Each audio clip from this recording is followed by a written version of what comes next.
Señor presidente, señor ministro, vaya por delante,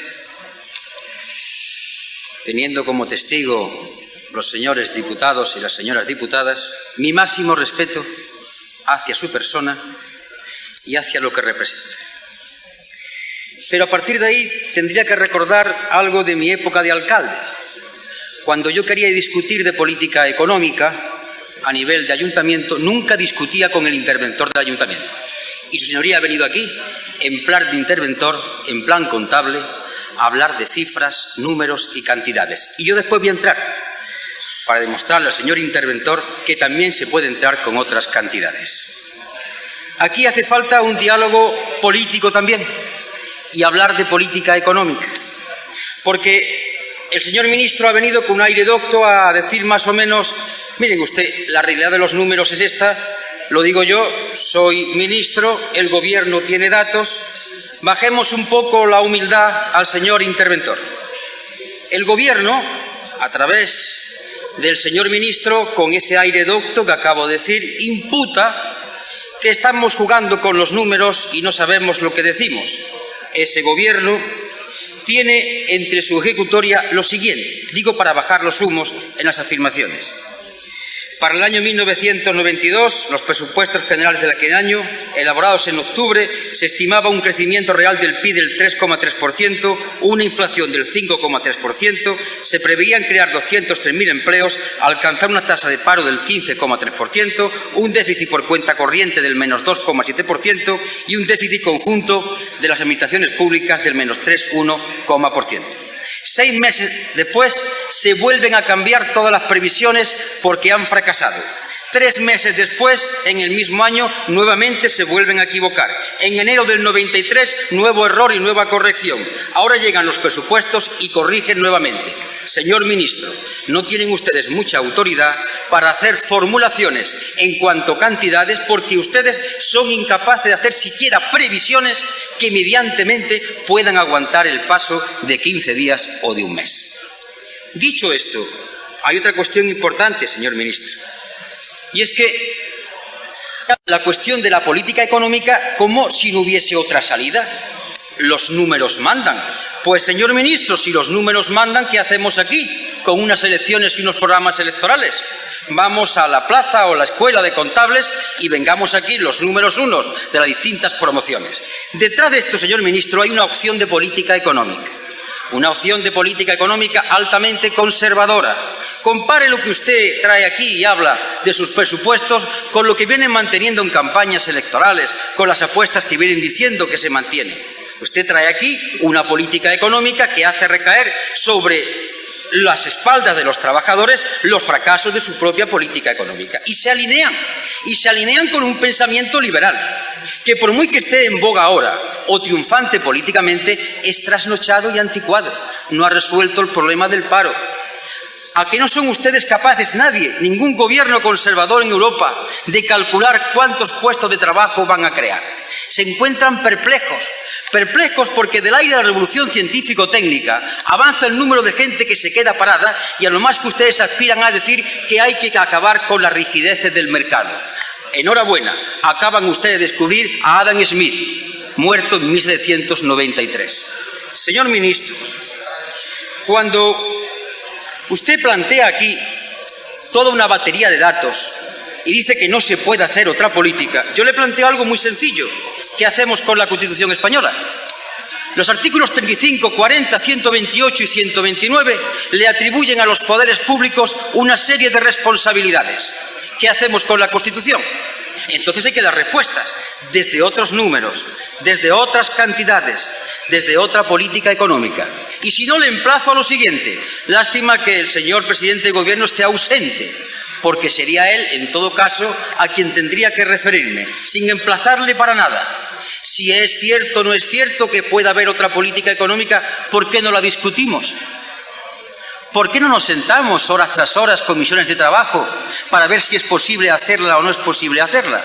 Hacemos la prueba. No se puede pontificar que esta es la única política posible, porque pontificar es la manifestación de un pensamiento sectario. Vamos a la prueba de fuego, vamos al diálogo. comisión con comisión, número frente a número, proyecto frente a proyecto. Estamos dispuestos. ¿Son ustedes capaces de hacerlo? Y seguimos. Señor ministro, cuando plantea que el problema del paro es un problema tremendo, y además se interroga diciendo, es un problema grande porque ¿cómo es posible que cuando ha habido tasas del crecimiento del Producto Interior Bruto del 5% no bajó el paro del 16%? Cierto, pero usted no se contesta y le voy a decir por qué. Ustedes han seguido con la misma política que permitió que los dos cuellos de botella que estrangulaban la política económica española no se hayan desatascado. No ha habido inversión en tejido industrial. Ha habido inversión en capital especulativo que ustedes han favorecido. Nunca ha habido una planificación industrial. Es más, ¿qué se ha hecho de aquel famoso libro blanco de 1984? Porque tenemos un tejido productivo débil, que tenía que haber sido acometido desde la propia Constitución, con tiempo por delante, con la planificación democrática que es posible, con los agentes económicos, con los agentes sociales, con la austeridad. Simplemente se ha vivido al día, en los fastos, hasta que la pompa de jabón ha estallado. Y ya no saben qué hacer sino ir nuevamente a la pequeña letrita, a los numeritos, a decir que estos fallan, que estos no encajan. Pero, señor ministro, lo que nosotros planteamos no es nada disparatado. Yo no entiendo si los diputados socialistas,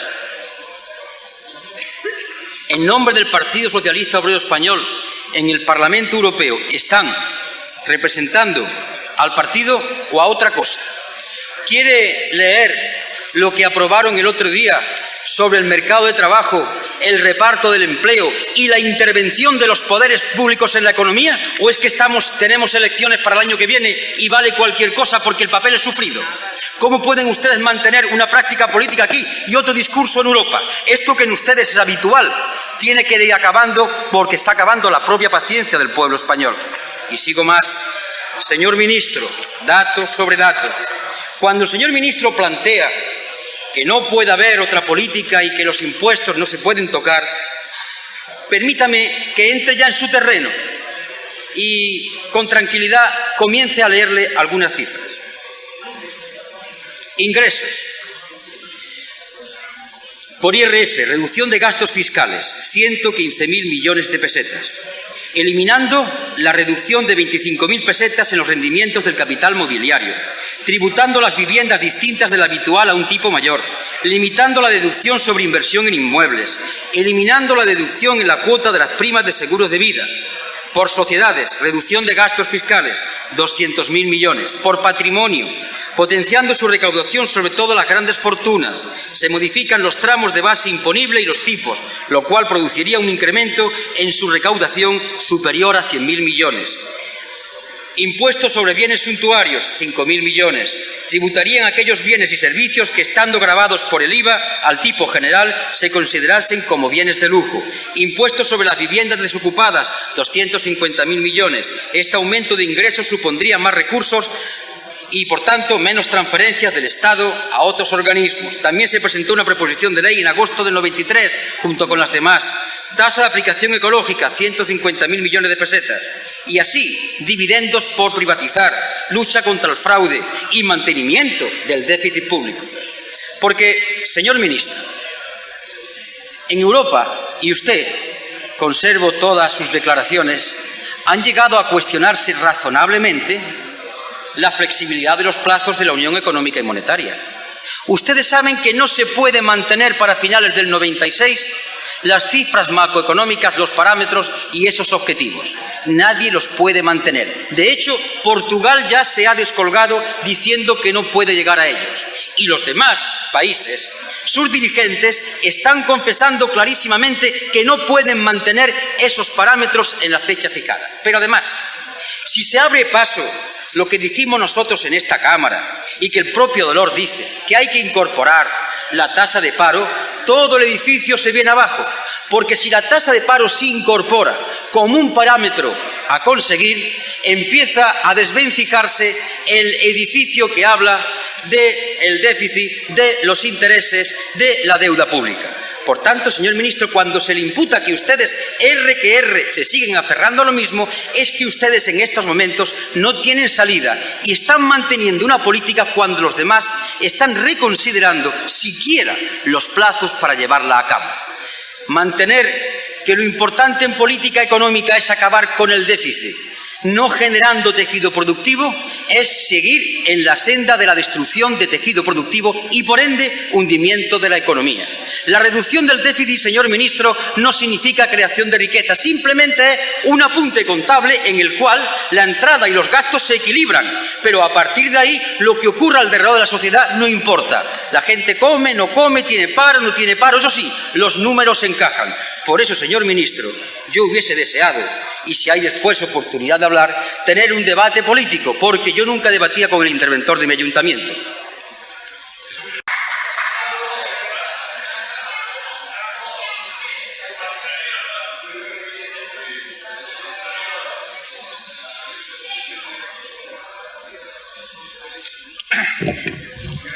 Muchas gracias, señor presidente. Señorías, yo comprendo que hay dos formas de hacer política: tomando en consideración la realidad o despegándose de la realidad como si no existiera.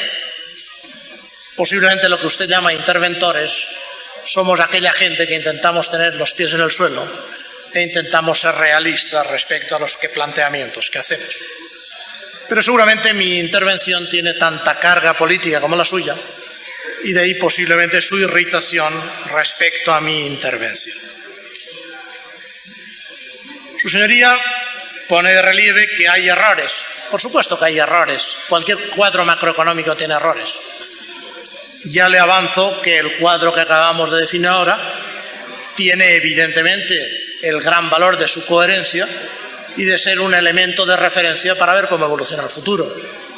Pero ningún economista le pondrá la mano en el fuego de que un cuadro macroeconómico se va a cumplir. El problema básico que nos separa a su señoría y a mí respecto a las opciones de política económica no es, como su señoría plantea, si estamos en una opción altamente conservadora o no, sino yo creo que estamos en una distinción bastante más profunda, si creemos en una economía de mercado o no. Y yo sí creo, tengo la impresión que su señoría no cree. Y al no creer su señoría en esa opción de economía de mercado, le lleva a una serie de opciones que yo difícilmente veo que puedan funcionar en una economía normal europea, porque eso de generar empleo por parte del Estado, eso se producía en los viejos sistemas de planificación central, pero ahora ya no se produce. Ahora el empleo se crea de otra forma. Acabar con el déficit y crear tejido productivo. Estamos de acuerdo. La diferencia es cómo creamos ese tejido productivo. Su señoría, si yo entiendo bien, pretendería tener más ingresos, con ellos acabar el déficit y con ese tejido y con ese dinero adicional que pudiera, digamos, disponer, invertirlo. ¿Invertirlo dónde? En empresas nuevas, en las empresas tradicionales. ¿Con qué objetivo? Con incrementar salarios por encima de la productividad, con obtener unos rendimientos concretos. Y yo no creo en ese sistema. Yo creo que la experiencia nos está demostrando que el Estado tiene que estar en cierto tipo de empresas cuando estratégicamente se justifique, pero que el Estado no tiene por qué estar en cualquier tipo de tejido productivo. Otra cosa radicalmente diferente es, como decía antes, crear el entorno para que esa inversión se produzca. Ese entorno lo queremos crear con los presupuestos. Y con los presupuestos pretendemos mantener la inversión pública, pretendemos reducir los tipos de interés, pretendemos dar ventajas fiscales a las empresas para que inviertan. Keynes, no aplicado a este caso, sino aplicado a otro, decía que uno puede conseguir llevar un caballo al abrevadero, pero lo que no va a conseguir es que beba. La decisión final de si bebe o no bebe, la decisión final de si se invierte o no se invierte, evidentemente va a corresponder al empresario. Y créame que no es mi estilo pontificar, ni sobre si esta es la única política económica posible o no. Puede haber otras, es posible. Yo lo que puedo decirle es que creo en la que yo propongo y no creo en la que su señoría me está proponiendo. Creo que la que su señoría me está proponiendo nos llevaría a este país a una situación mucho más difícil a medio plazo. Esa política económica que usted propone de incremento de gasto público, ya veo que enseña la Constitución que es perfectamente compatible con lo que yo le estoy diciendo y, en consecuencia, no se plantea ninguna contradicción.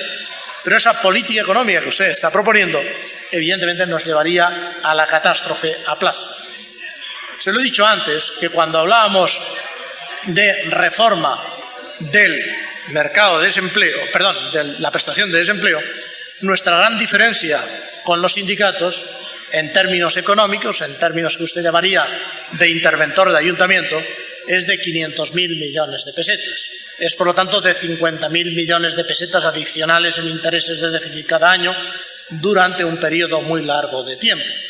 En consecuencia, si esas cosas que a su señoría no le preocupan no las tomamos en consideración, al final lo que estamos planteando es a 3 años una situación imposible. Por lo tanto, le vuelvo a decir lo que le he dicho antes: acabar con el déficit estoy de acuerdo.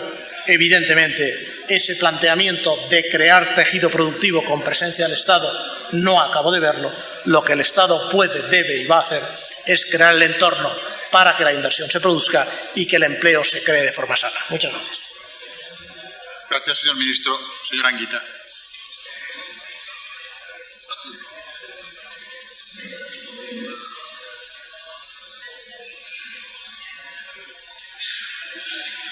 Da la tecla. Muchas gracias. Es que me he sentido contradicho, podía intervenir. Tiene la palabra. Muchas gracias.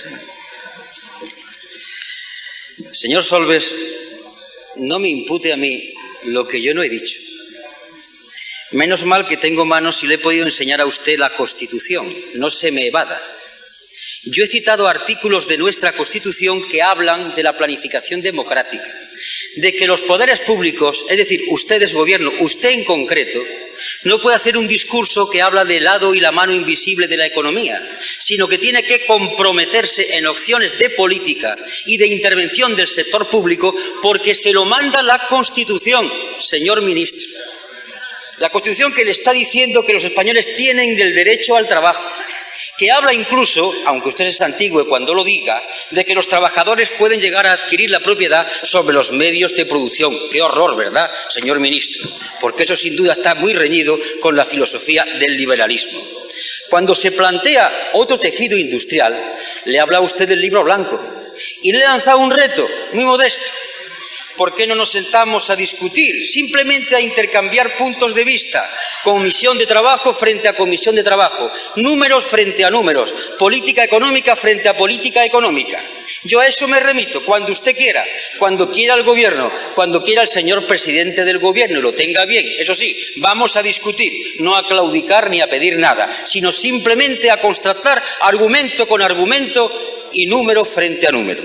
Y para terminar, señor Solbes, usted dice que cree en el mercado.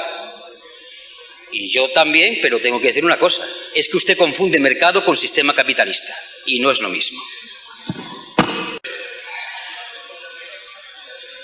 La planificación democrática también se puede interpretar de muchas formas. Se puede interpretar como una planificación presupuestaria o se puede interpretar como el Ghost Plan. Yo creo que entre ambas diferencias hay un punto de concepto radicalmente diferente. Por supuesto, en ningún caso tendrá usted conmigo el menor problema respecto al más estricto respeto de la Constitución. Y en cuanto a la posibilidad de discutir, es lo que estamos haciendo ahora y es lo que sin duda alguna vamos a tener ocasión de hacer a lo largo de estas semanas al discutir el presupuesto. Gracias, señor ministro.